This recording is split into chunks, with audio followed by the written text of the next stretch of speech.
This episode is sponsored by National Technology Management. Visit trustntm.com for more information. I'm Kelly Siegel, and this is Harder Than Life, a podcast about self-love, self-awareness, business, and health. We tell outrageous stories and boil everything down to simple, practical advice you can start using today. Let's get living. Steve Kuclo is the definition of beast mode. From the age of 18, when he first stepped foot on a bodybuilding stage, he was a winner. He's been an IFBB Pro Bodybuilder since 2011, has many accolades to claim, but is most proud of husband to his wife, Michelle, and leadership coach for the upgraded human. Today, you, our Harder Than Life listeners, are going to get a masterclass on life, fitness, and winning.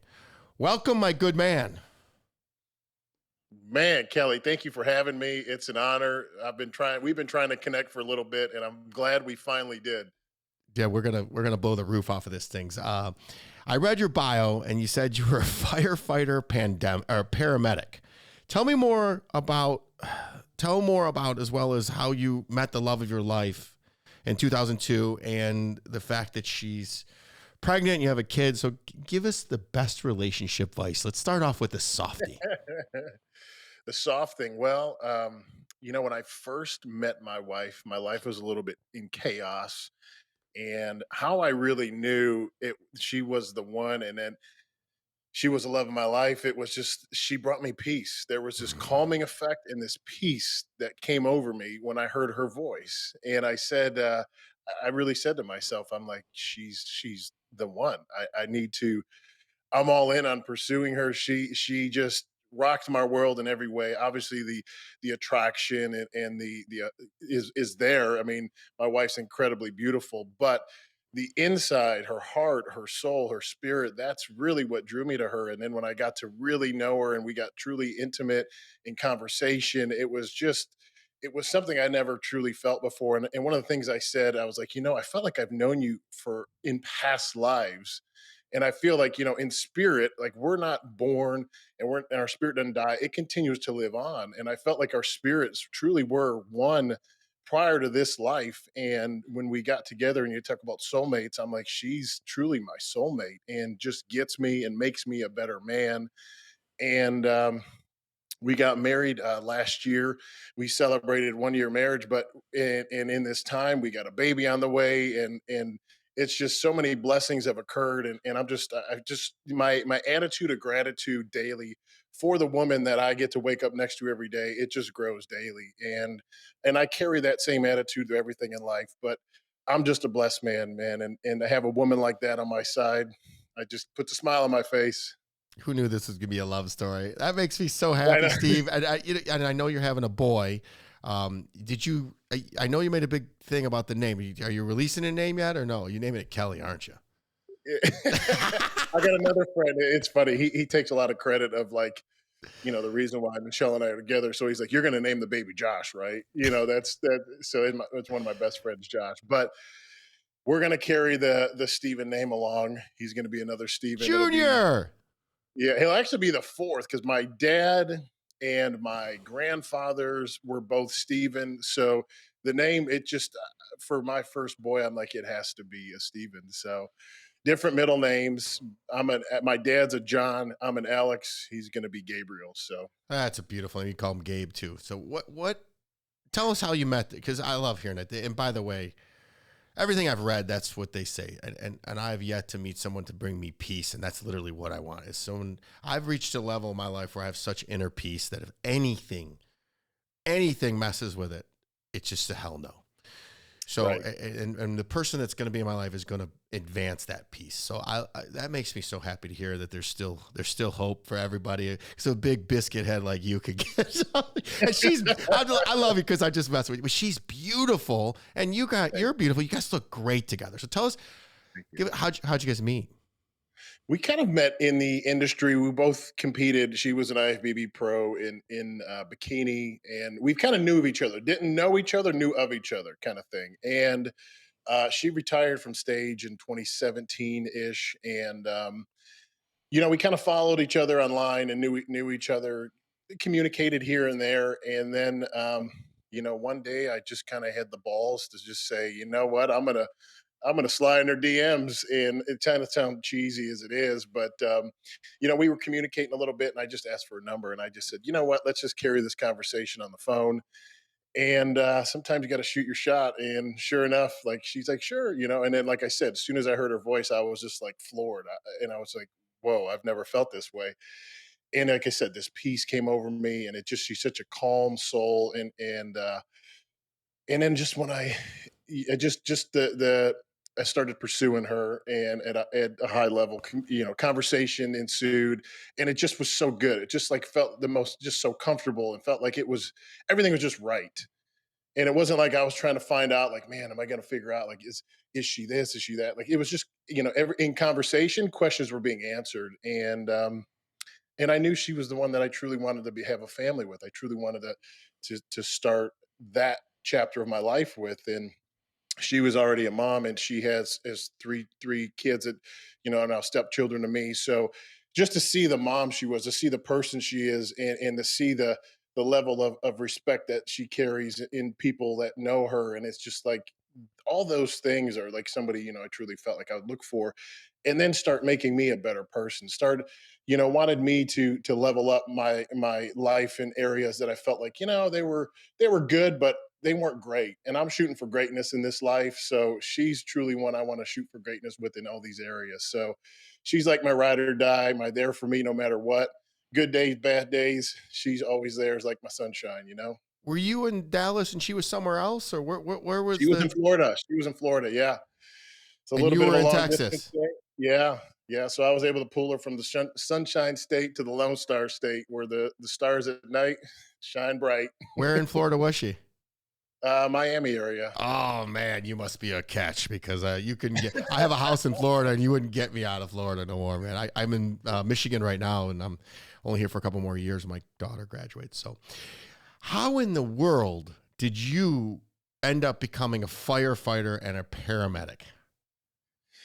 It was so I was like you, when I saw your phone number had the 248 area code, I was like, wait a second, you're in Michigan. I grew up in Michigan. We know a lot of the same peoples, cut from the same cloth kind of thing. And so I was going to school actually to be in the automotive industry. I loved engineering. I loved designing. My grandfather worked for General Motors for like 30 years, was just that was, that the Motor City kind of blood was in me, and I loved the automotive side of things.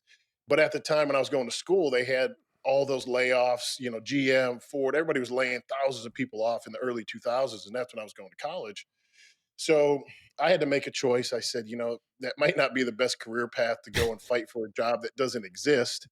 So I said, I'm going to switch career paths. I love learning about the body. I was getting into bodybuilding at the time. And during that time, I decided to switch into being a firefighter paramedic. Had some friends in there. It's got a great hours. It's 24 hours, 48 off. So I'm like, man, I can pursue bodybuilding and do firefighter at the same time, and put myself through school. It wasn't the easiest to get hired. Only cities hire very few, a couple guys at every year, and there's thousands fighting for applying for jobs. So I was applying all over. I applied for Dallas fire and ended up getting hired. And boom, like the career just took off in being able to do both simultaneously, being a full-time firefighter and pursuing bodybuilding to the highest level. That job allowed me to do both. And then eventually in 2000, I'm going to say it was like 2013, 14, I ended up going full time into bodybuilding while I put in about 10 years into firefighting. Where'd you go to college? I didn't see that anywhere. Was it in Michigan? I went to U of M. I went to U of M Dearborn for 2 years. Like I said, pursuing the mechanical automotive engineering, and then switched into Macomb, their fire paramedic program. And then from there, came down to Texas, and then had to go through some of their training and schooling here. So, Man, that's all in my backyard. It's so funny to yeah, talk it to you is. on the phone, and you're going all the places where I hang out. If you aren't following this behemoth, he is Steve Kuclo on all socials. It's at SteveKuclo on all socials. So head over, follow him. He's got some amazing content. And I'm going to switch gears. And I started training hard to protect myself. You growing up on the east side, you understand that, I grew up in the ghetto in Warren, 8 Mile, just off of 8 Mile. And I had to protect myself from beatings from my mother and my stepfather. That's what started me from working out. What motivated you to start bodybuilding? It was more the athletics. Like I was always, my dad was an athlete. You know, he grew up, he was in Detroit, went to what school? The Osborne High School. He was a quarterback, kind of he was the jock and won over my mom kind of thing. It's the high school love story, they had. And, so I grew up, in that 8 Mile. I went to school at Notre Dame, which no longer exists. It was 8 Mile and Kelly. So it was in that East Detroit, Eastland Well, Mall area that existed. Notre Dame still exists. It's just not at 8 and Kelly anymore. Correct. They moved it to, I think, Pontiac or somewhere And in you know that that area. Eastland Mall they like tore down because there were so many shootings. That's right on 8 Mile too. So it's Yeah, I know. It was right behind our school. We'd go there, hang out after school. So, in like looking back at it, like in that area, which you just used to seeing every day, you're like, yeah, whatever. I'm just used to seeing this. But when I go back there, you're like, man, this is pretty bad. This area is bad. Like what they call the ghetto in Dallas. I'm like, this is nice. Like this would be considered nice real estate in Dallas or in Detroit. So pursuing athletics at a really high level. I played football, played hockey. Probably could have played professional hockey. I was really good. But, my passion drew with working out. I always wanted to be the biggest, fastest, strongest guy on the field. Always wanted to be that guy that, just was a dominating force. And then realizing like, man, like there's so many benefits to training and to being, you know, to taking care of yourself. Like I always feel like, man, I had more energy than people. I was stronger than people. I felt like my clarity with thinking was always better. So I just love that the kind of the endorphin, that lifter high you get all the time. And then always one, it's bettering yourself. It's like, you know what? It's not a team sport. It's on me. It's on me to lift the weight. It's on me to eat the right food and do the right things and live the appropriate lifestyle. So I always had that passion and that drive for that and like that addiction to the sport of bodybuilding. And that's really what drew me to it. And then really that draw to the hobby or however you want to say it, lifestyle drew me into my career in becoming a high level bodybuilder. Well, you got even better hair, and that beard is something to die for. So if you guys aren't watching this on YouTube, man, this guy's handsome. What does your daily routine look like? What supplements are you taking? And how many calories a day are you up to? I'd say it's shifted a little bit from when I was full time, competing. That's a very regimented life doing that. Like right now, I still live the lifestyle. I still eat clean. Still love what I do. So I mean, Wait I'm till all that about. kid's born, brother. It's gonna all Yeah, I know. change. I'm I all got a about picture of consistency. me painting my daughter's room just before she was born. I was the fattest I've ever been because we had a really rough pregnancy. I was the doughiest fat. But the second that kid was born, I was back at the gym. So just Oh, I love it. wait, bro. But anyways, yeah, let's talk about normal, not actually training for bodybuilding. So what's a daily routine? Because Right. go ahead. No, and that's true. Like normal for me is still like extreme probably for most people because but I see them and I look at that as an extreme of the opposite end of the spectrum. So I'd rather pick the extreme of what, I'm bettering myself on the daily basis and I have the mind. It's more of a mindset thing. Like I have a growth mindset, and every single day I want to improve myself. But to me, it's consistency with scheduling. Like, okay, I'm going to try to wake up around the same time every day. Obviously, there's things that could vary. If my wife's not feeling well, whatever. Like, but if I could try to get up around the same day, have that same routine, wake up and start. I kind of structure my day into three parts. The first part of my day I always look at like it's kind of personal. I need to pour into myself. I need to expand my mind. I need to read. I get into the Bible. I get into devotion. I'll read a book.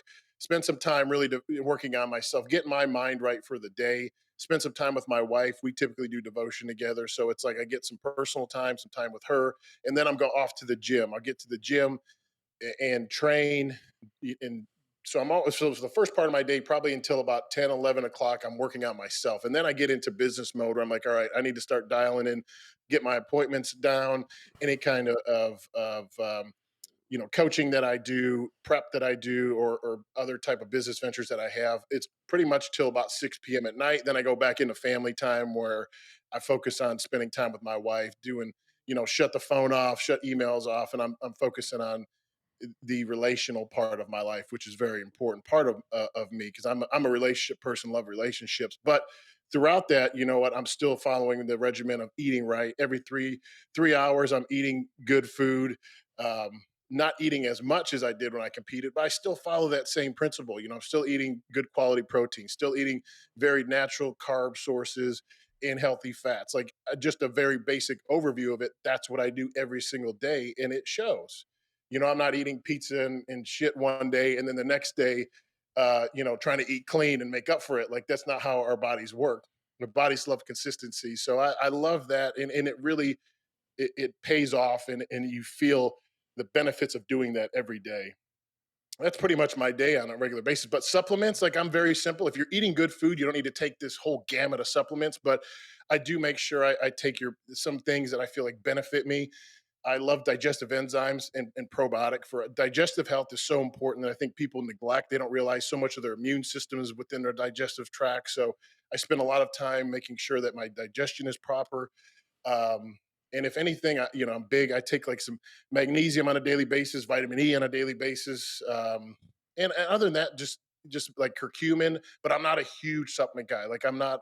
I don't have to take a million things if I'm eating the right foods. You know. Yeah.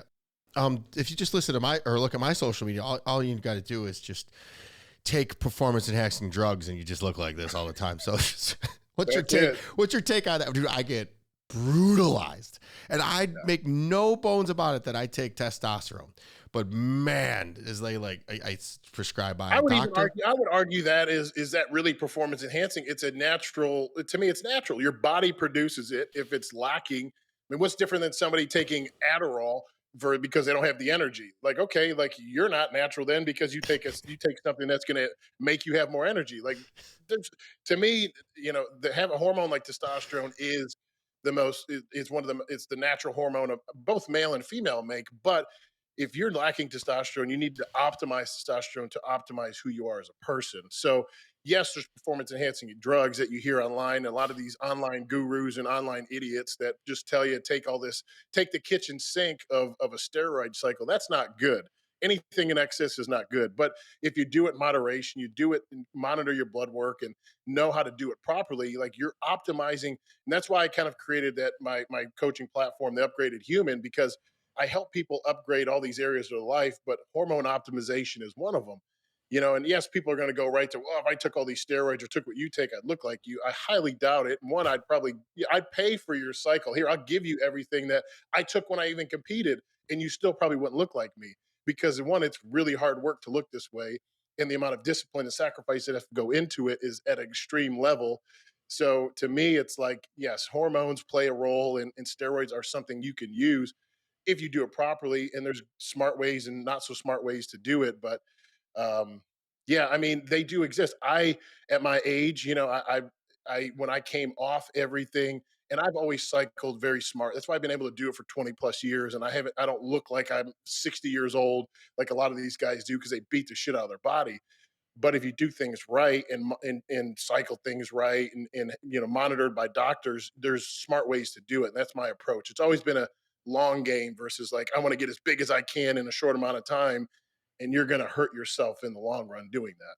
Thank you for your honesty, and thank you for being so forthcoming with everything. Because it's funny. I cut reels, and because I don't say it, they're like, "Oh, you're lying." I'm like, first of all, hey, I'm not that big. Second of all, I'm 47, guys. I'll be 48 in a couple of months. So, I got a six pack, bro. Let's see. You've never had a six pack. You never even, you don't even go to the gym. So ease up off me. I'm in the arena fighting. So I really appreciate that. How old are you? I'm 38, so I'm not a spring chicken, but I'm still young. I still but you know what? You're a walking billboard for consistency and hard work. Like it's not like one of the things one of my mentors always talks about is choosing your hard. Like it's hard being fit and have a six pack, yes, but it's hard being fat and out of shape. It's hard being healthy and it's hard being sick. It's hard being rich and it's hard being poor. Like you got to choose which path. I'm going to choose. It's going to be hard either way. I'm going to choose the side of excellence and the side of greatness versus side of average, which to me sucks. I got a news flash for you, man. It isn't easy. I don't feel like doing it every day. If you look at my stories when I was there at 4:01 this morning, 4:01 a.m., because my schedule was so full. That's the only time I can get it in. And I tell you what, somebody says they don't have the time. We all got the same 24 hours. That means you don't have it. You're not making it a priority. My Right. physical fitness is also my mental fitness, which keeps my mind straight, my body straight. I feel good. I look good. I do good. And to me, 90% of my discipline is getting my butt in the gym every single day. And I don't, you know what? This is what works for me. And I'm so glad. I'm going to start having more IFBB pros on and explain that, man, it's not about steroids. It is about discipline and consistency. It's just so much more that goes into it. And it's a shame because most of the people that are saying these things to me for sure, they don't even work out. I say, hey, just send me a picture of you working out today. Well, that's not I it. don't have It's time. you're putting a bad influence for kids. You're making it unrealistic. You know what do you mean? I'm successful and I do well and I'm putting myself out there and explaining. Not one point do I sit back and sit here and act like I'm an angel. But thank you again. You look great. 30. And I will tell you, bro, I started the testosterone at 39, and I will tell you, things are going to start hurting on you soon that you didn't know you had. At 40, I started feeling like, wait, what's this butt cheek? Some just things just start hurt. Yeah. But I will No. tell you, I was still drinking right up till about 42, 43. And then that was the magic pill for me. So when I quit all alcohol, all my joints got better. The aches and pains that I had in my back, everything went away. So the only thing I can give you a cheek, I don't know if do you drink? I'll have a celebration type of drink. Like, hey, we're gonna have it's a birthday, have a drink, But I'm not like, oh, going out on the weekend, I'm gonna get shit faced. Like, you know what, living in Detroit and having in high school, and you have Windsor across the street, Yep. across the bridge. You can go there at 18 and go. I got out of my system early, but what, to me, what bodybuilding and the discipline of that taught me was, drinking alcohol is not serving me. One, it's slowing me down. Anybody I saw ever drink in the repercussions of it, I'm like, why would I want to do that? One, like, the next day you feel like shit. You're slow to move around. Your body looks like crap. Like, you're destroying yourself. So to me, I always wanted to be the best version of myself. So what was that? It really, like, through high school playing sports and all that, I was like, no, I'm going to be the best me I could be. So I'm not going to drink. I'm not going to the party and getting shit faced. I'm going to get to the gym and follow the routine and live the good lifestyle. You know, it's funny. I got to call you. You keep talking about Detroit. We got some warped things here in Michigan. So you called Adderall giving you energy. You know, it technically is for ADHD. And it's supposed to Yeah. calm them down. It's for the Right. people. It's the way that we use it in Michigan to give you energy when you don't have ADHD. So I could tell right away you're from Michigan. They had that stuff out like it's Pez. Yeah. What are your absolute hell no's in working out as well as life? You're not negotiable, so to speak. Being married and being a little bit older and mature, like, you learn how to find middle grounds with things and negotiate things, because life is a lot about negotiating. So I'm a pretty easygoing person, go with the flow. But my non-negotiables, I'd have to kind of go back to my core values of what I live my life, my principles in my life. So to me, it's, I'm a relationship person, and I'm a person of honor. And that's one of my core values, honor. So to me, it's like treating people with respect and integrity. Is that, um, I'm a person of excellence. So to me, like, if something's not done with excellence, I'm gonna, and my wife's the same way. We share the same core values. So to me, it's like doing things with excellence is important, and doing things, not half-ass. If I'm going to do something, I'm going to do it all in on it, and that's how I've had success in everything I've done. And also, I think, God, just thinking of, I think I'm a very positive person. So cutting out negativity, like, if somebody's a negative person, like, and I see it and they kind of care, I'm okay. I'm also, I offer grace. So if somebody's having a bad day, maybe I'll give you some grace. But every time I'm around you and you're negative and you know what, like you said, I'm very cautious of the people I surround myself with. I'm very cautious of the energy I let in to my circle, or into my life. And if you're not a energy producer and just a consumer of just sucking life out of every room you walk into, like I'm cutting that off. I want, you know what, we're not going to be doing life together very long. So You know, first of all, that comes across in all your social media, just so you know. So it's a job well done. Congratulations, and that's what brought us together. Because I feel the same way. I cannot do energy vampires, and how you do anything is how you do everything. So you can have that line.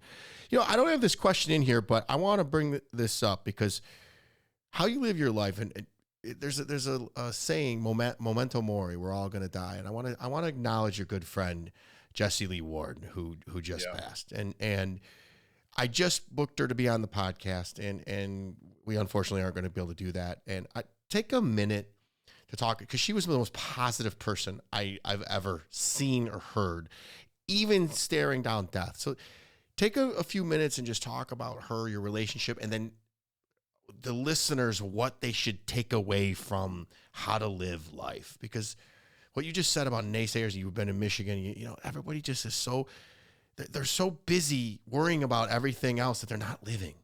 So she lived and she was wonderful. right. So spend some time, and that's what I'd like to see this whole world embody her.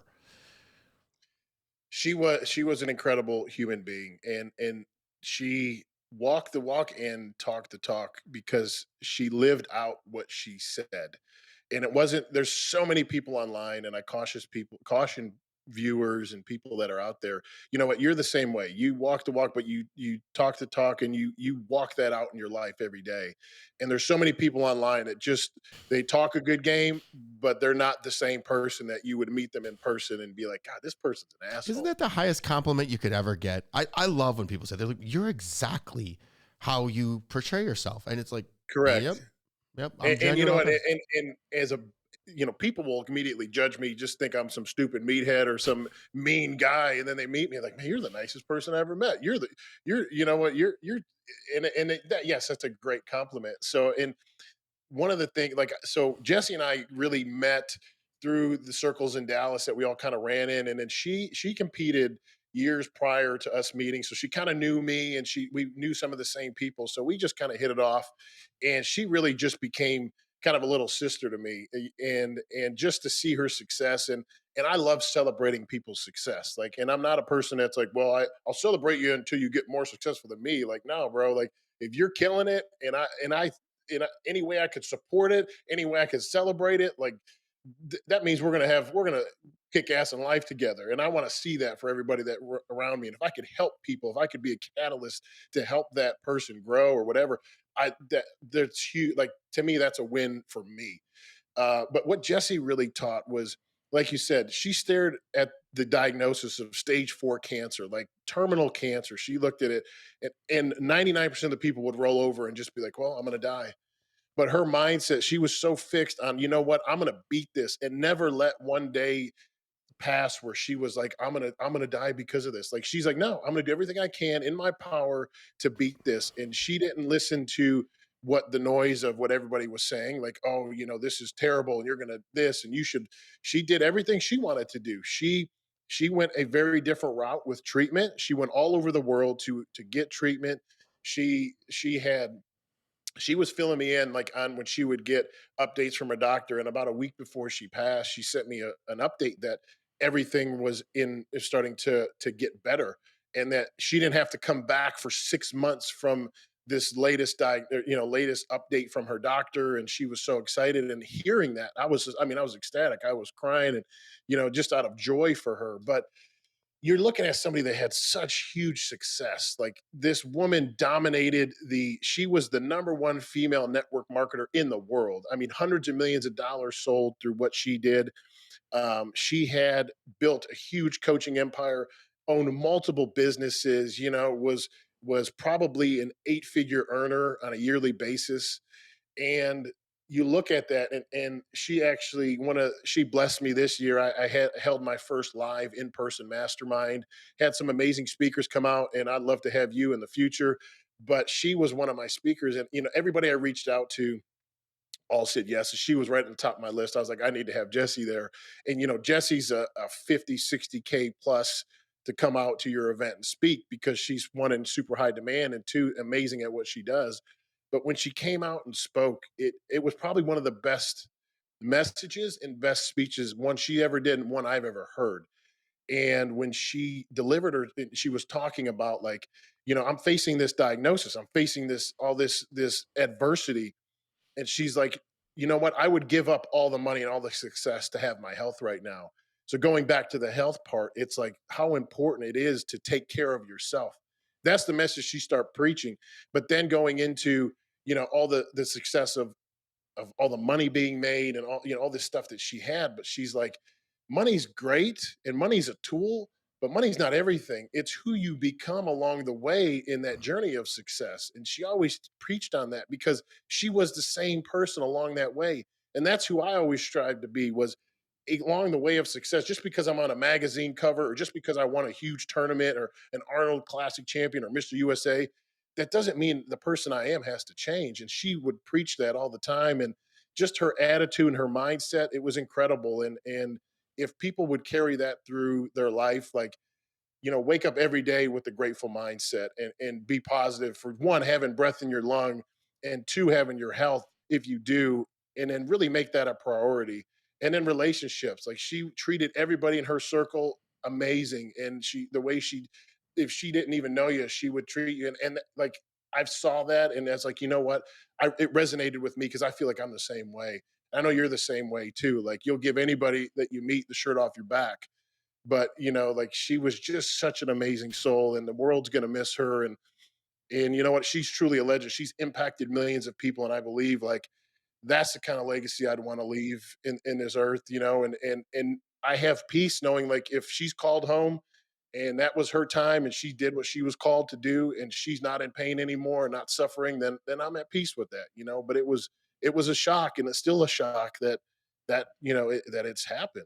So Yes. I encourage each and every one of you, like, yeah, there's people that were upset and they question God and they're angry at God. And yeah, we're angry at times. There's things like, you get emotional, but you have peace with things. And just taking, like, what she did in her life was just so impactful. So to me, I would love to leave that same legacy. If I get to be half of what she left, like, I feel like that's a successful life. And I encourage everybody that, that women following she had, but anybody that truly wants to just look into what she's done and her podcasts and her coaching and stuff. I mean, she's incredible. She really is. So she will be missed. Yeah, I listened to Ed Milet's podcast about her, and literally I couldn't stop crying. It's just, I know I believe in God, and I think God works in mysterious ways, and we sometimes don't know why, but there's a reason for everything. So there's going to be something positive out of this, even though she was gone so young. But let me just take a minute to say thank you for saying all that, and I'm sorry that your friend is gone, because, man, I wish I wish I would have got to meet her. I I know. was looking forward to that. We were going to light the place on fire, and I was really looking forward to that interview. But so you just talked about a mastermind, and we have the upgraded human experience. What projects or initiatives are you currently working on or excited about besides the young fourth generation lad that's on his way? What other things you got going on that the listeners can get more, Steve? Well, I've recently launched my one-on-one coaching program where I do offer.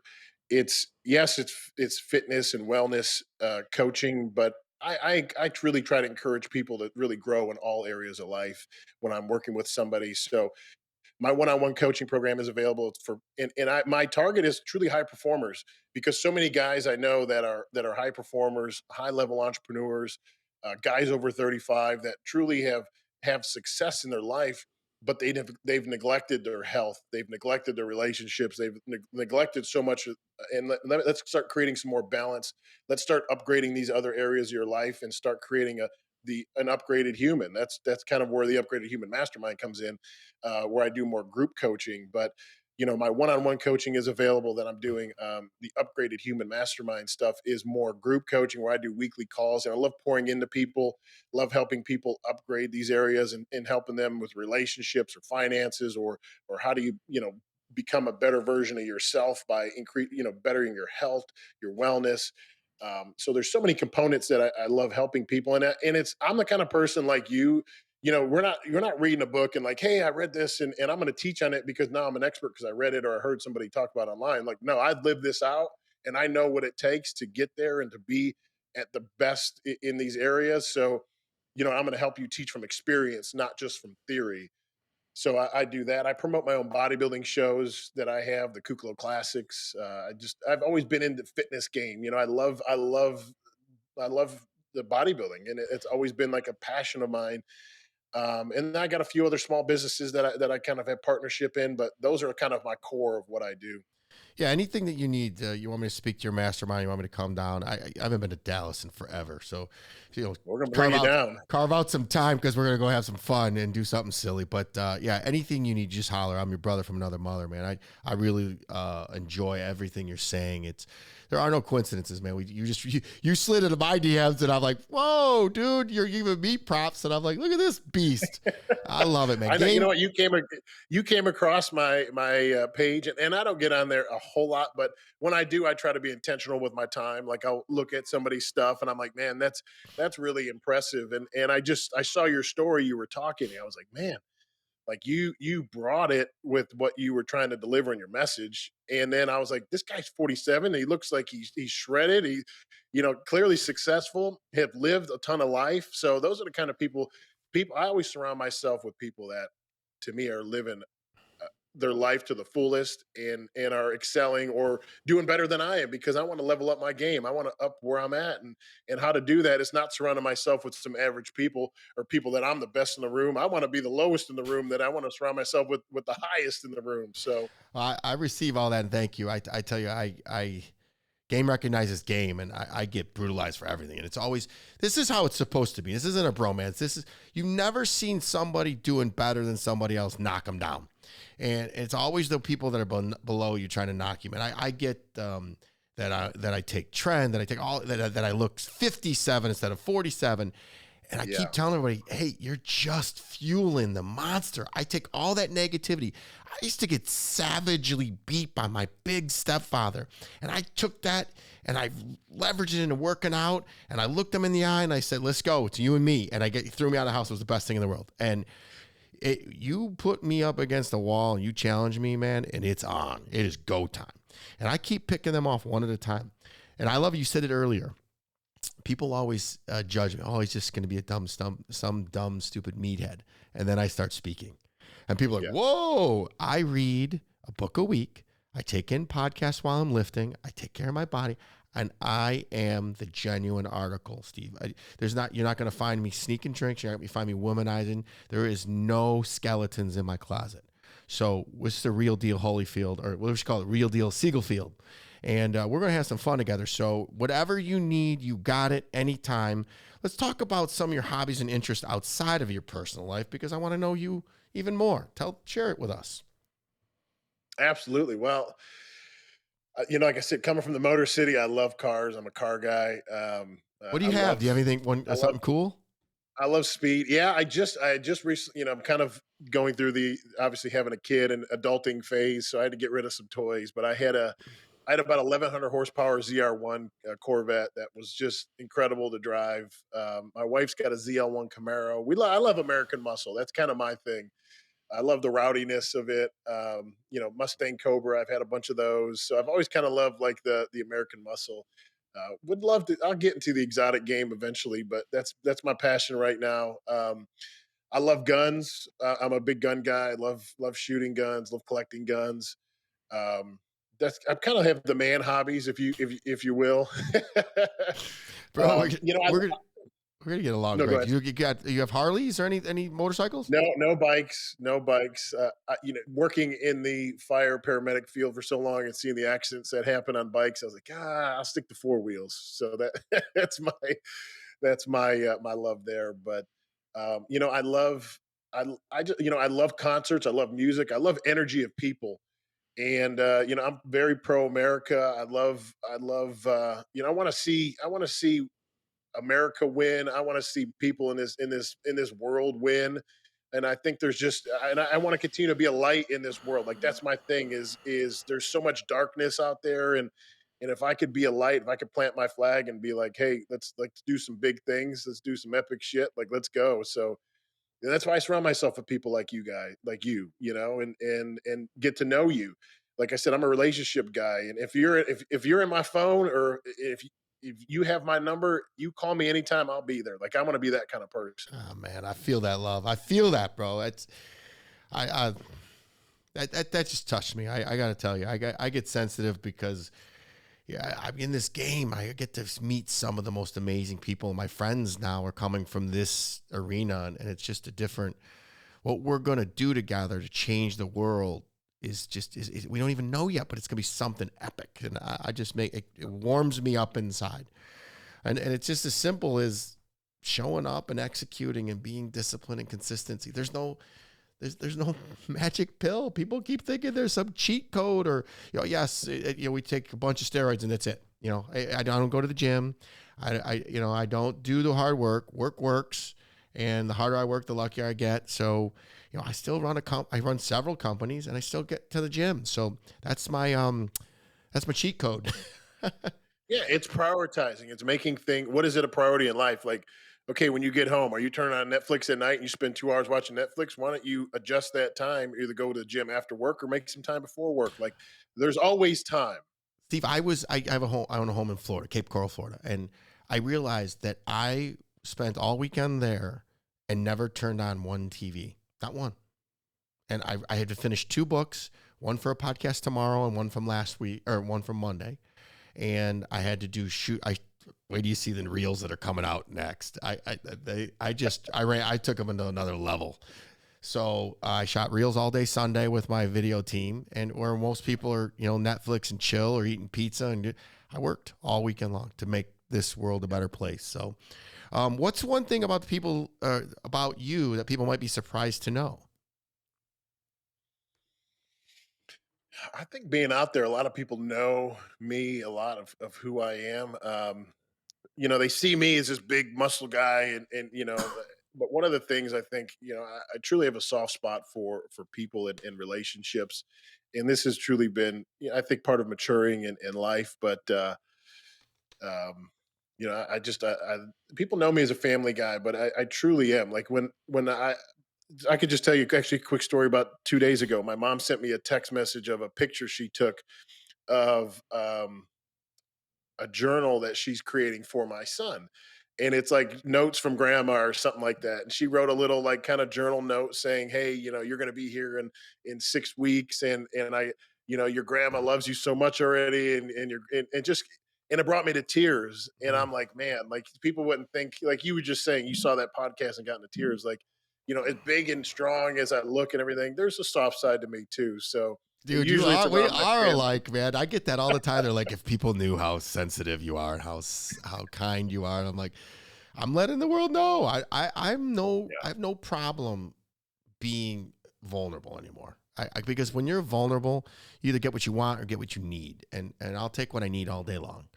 The Yeah. people, what I want will find me. But what I want to know what I need, and what I need to know is, are you a genuine, authentic person, or are you my people? And I'm learning that real quick about you. So that makes me excited because, my mom, we grew up poor, and my mom they did their best, but left a Yeah. lot to be desired. So I love hearing that. My mother's never met my 14-year-old daughter now, and it's sad. So I love hearing that. Next time you're in town, I guarantee we will hang out, but I'm going to come see Oh, you first. absolutely. What, tell us something that you believe in that almost nobody agrees with you on then. Are we gonna go conspiracies or what? You can do anything you want, man. Like, I'll tell you what, mine is usually that I believe most people are good. I just do. Even when you're bad, I think that deep down you're a good person. No, you know what, I'm learning that, like, and I think working as a firefighter paramedic, and you see the worst of humanity and you Mm. see the best too. You see like life and you see death. It's such a wide spectrum of things you absorb, and I've learned so much from that career. So, actually reading a book about, it's called A Love Without Conditions. I don't know if you ever read it, but it's incredible, and it's Paul Ferrini is his name. One of the best books I've ever read, and it really it just talks about how, when in the Bible, when Jesus talks about, like love your neighbor and love your brother, what it truly means. And it doesn't mean like, you got to go hug and kiss them and love on them like that kind of way. But loving is there's different levels of love, but love in essence is all around the world. And I think, we've been so, um, like just programmed to divide and to hate, and to, if somebody doesn't agree with you, you got to attack them. And like there's so much of that in this world. And I think, if, like you said, there's good in every, and I've always, that's kind of been a little bit of a fault of mine in some of business and stuff, is I always look at the best of in everybody, and it's been taken advantage of at times. So I've learned to mitigate and navigate that realm of knowing relationships a little bit better. But I agree with you. I think that's something that I would say is strong. That there's good in everybody, and I look for that in everybody that I come in contact with. I truly do. So if you're a little younger than me, and I didn't realize that, but love without conditions, I would assume, is meeting people where they are. Is that what it's talking about? Kind of like, because I struggle with that. It's like, well, if you don't work out and you don't do this, it's like, it came across from my earlier content that I was judgmental. But what I've extremely violently worked on is saying, this is me.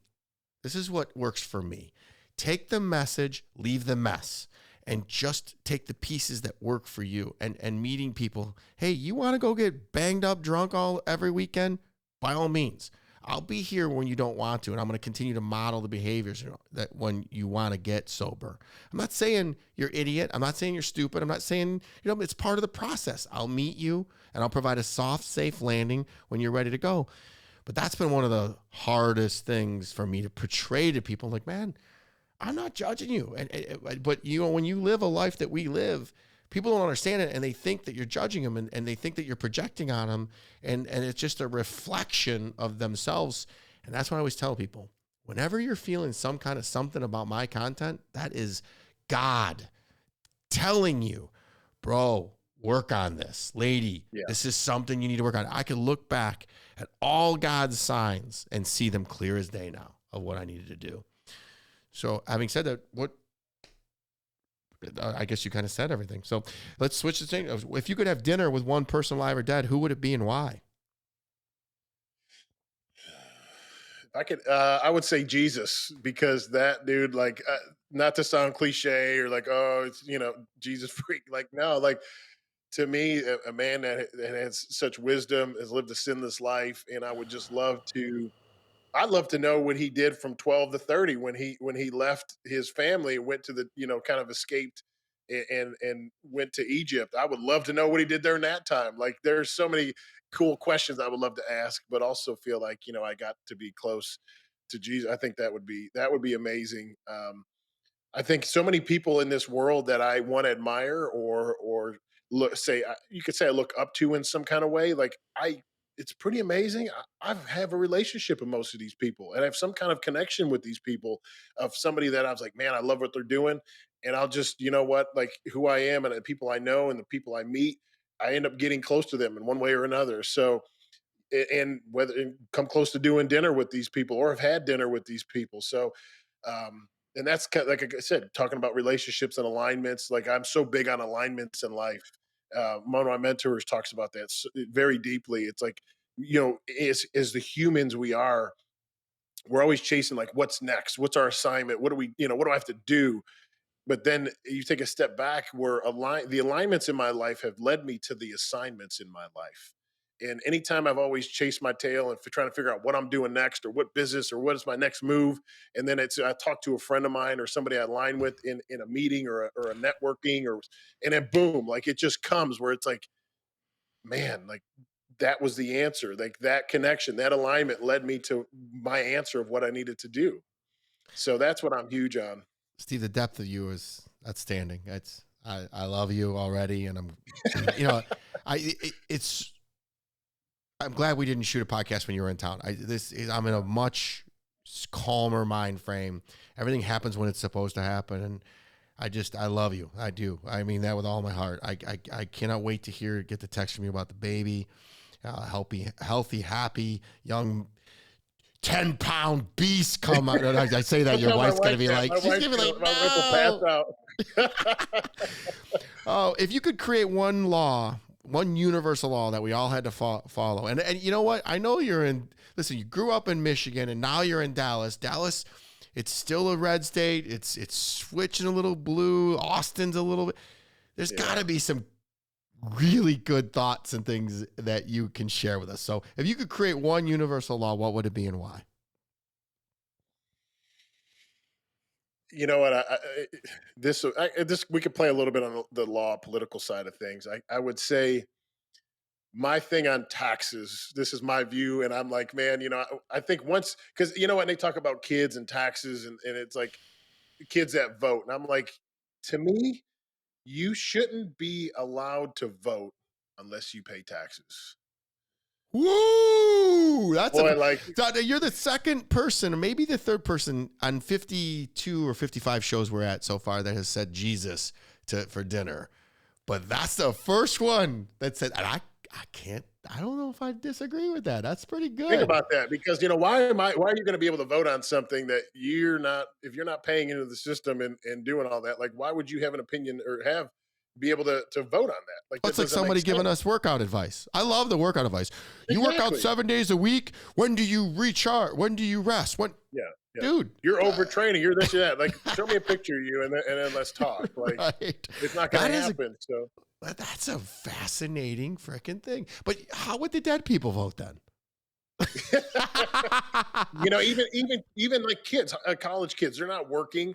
And to me, where I was in my mind space in college, coming out of college, really not working and contributing and paying taxes. I remember the first check I got, and I looked at it and I was like, why did all this money go to this tax thing? And I'm like, this is bullshit. And then I started learning about it, educating myself on the tax system and politics. And I'm like, this isn't right. Well, something's not right here. There's something really wrong with this. So we could go a whole conversation, a whole podcast about that, about politics, because I keep thinking of no taxation without representation. So if we're going to tax people, and that's it only makes sense.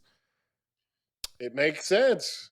But like, would it ever pass in today's world? Probably not. Oh man, there's so much reform. It'd be called racist, and bigoted, and what was Joe Rogan? Fascist. What did Joe Rogan say in his last stand-up? He said, "Man, he's like, if our founding fathers said you haven't changed anything, we wrote that 250 years ago with a feather." Like, there's so many things, especially now with the advent of the internet, that we need to update. And we can go down. When I see you, we'll talk about this. We got to start wrapping. This will be 2.0 of podcast here. We'll do that one in person. So we'll do it. Yeah. What's your biggest fear? Oof. I think my biggest fear, I live a life really I try to live a fearless life. I really do. It's not a, fear of heights or anything like that. I'd say it would be a fear of not living out my full potential. It would be my biggest fear. And yes, there's fear that comes on me in daily life. Like, yes, there's fear of failure, or when I was putting on my first live event for my mastermind in May, like, so much doubt and fear was coming on me. And that's the enemy speaking in my ear, saying, nobody's going to show up. No, you're going to lose your ass, all this stuff. Like, and that's like, you're hearing this.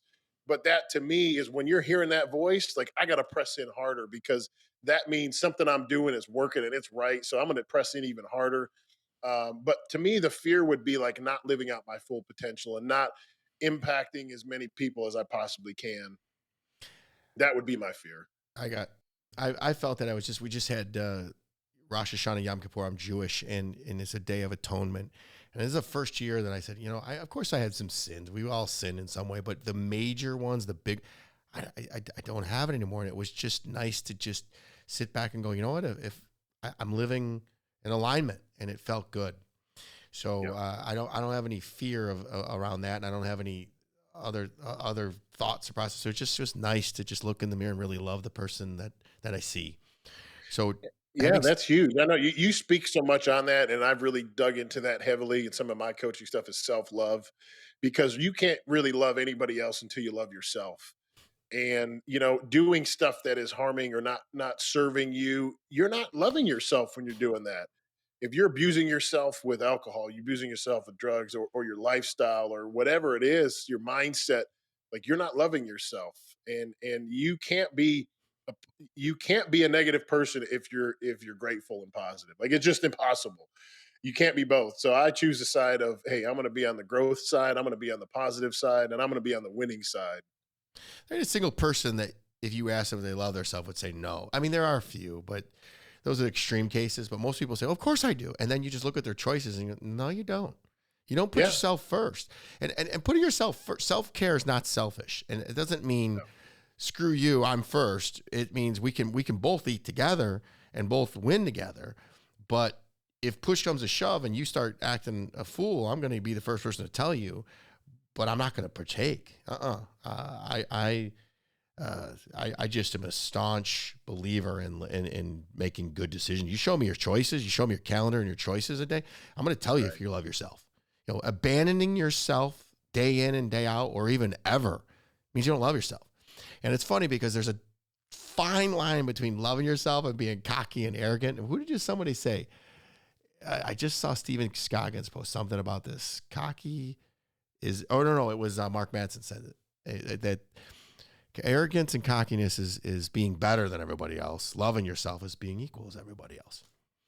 Pretty simple. Right. Pretty easy. Absolutely. I mean, it talks about it in the Bible. Like you have to, you have to love yourself. I mean, and it talked about, how no man has hated himself, been able to love like he's supposed to. Yeah. And, and just understanding that and digging into that and has really transformed my own mindset. It's like filling your cup first. It's not coming from a selfish standpoint, like it's all for me. Like, no, if I don't get me right, what good am I to anybody else that I'm going to come in contact with? Like one of the things you could say is the best gift you can give to somebody is a healthy version of you. Mm-hmm. Why would a sick, febrile, like you got to take care of me version of me be help? It's not going to. So Yeah, I yeah, got to tell you, I got to give you kudos to that because you did. I mean, you reached out to me and said, dude, amazing physique. And here, you're a beast. And you reached out to me and said that. So that's when you know you love yourself enough where you're able to give props to other people. You're not knocking me down. You're like, dude, let's collaborate some more. And there was no conditions. I wrote down love without conditions. I'm going to buy that book. So, it's going to lead to amazing things, and I'm really grateful you did. So let's end it with defining happiness for the listeners. My definition of happiness. Mm-hmm. Oh man, I would probably have to say that it goes into back to being able to impact people in in my life and not living out my full potential. Um, but happiness is not a financial component for me. I think happiness is being surrounded by the people that I love and that love me back. And that if I'm able to give 100% of me to the people that I love and they give 100% back, like that's when I'm at my happiest. And it just kind of goes into relationship. One of the things that I've read in the recent was, people that are super successful and wealthy, like the some of the most important things in their life. Number one, it always goes back to good relationship because you can't buy good relationships and you can't buy your health. So those two things are to me the most important things. And if they are, like that's what's going to bring me my most happiness is relationship, and then the healthiest version of me. I love it. I love everything you just said. I had to do some digging because it was not in our show notes, but you have your website's just stevekuclo.com, right? Yes. Yeah. So Yeah. That's where you're going to be able to sign up for the upgraded human because guys, this guy's the real deal. If you're not watching this on YouTube and you're just seeing it, he's winning at life. I feel it. I'm a very good judge of character. When you have to be in survival mode like I was growing up, man, you can read people well. The questions that I asked him were not.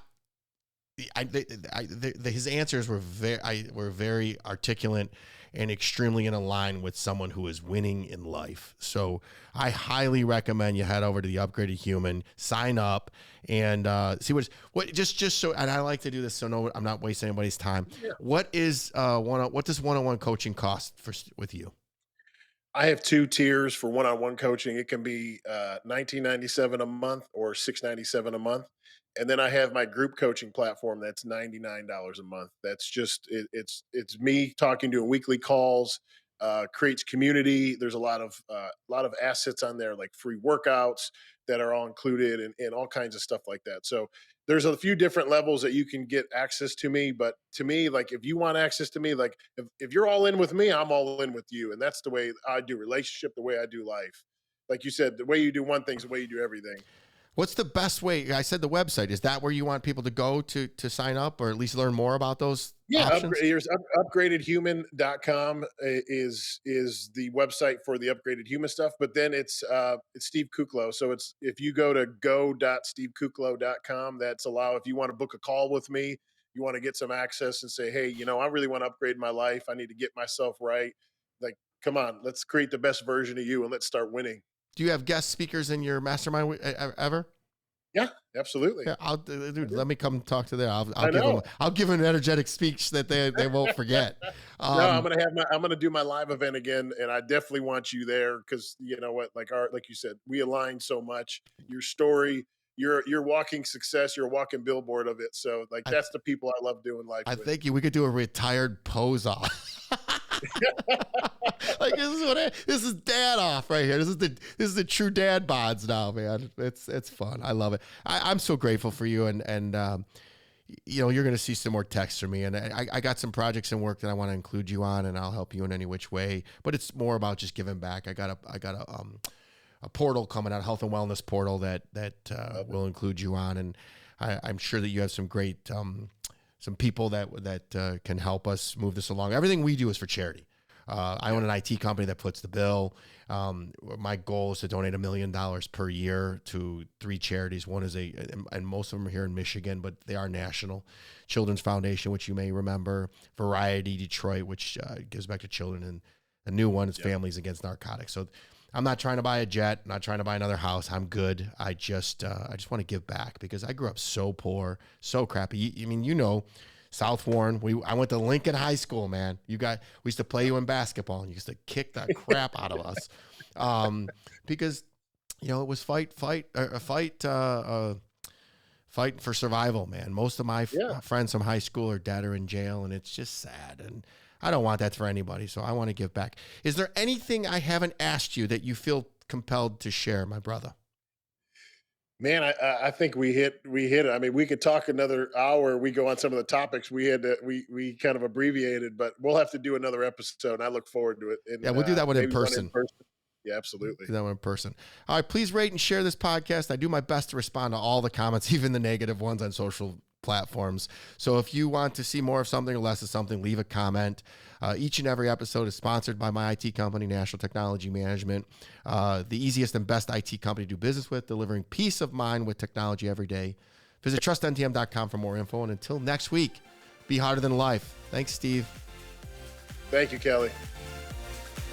Thank you for listening. Please rate and subscribe to Harder Than Life, and let's take this to the next level. Get connected at the links below.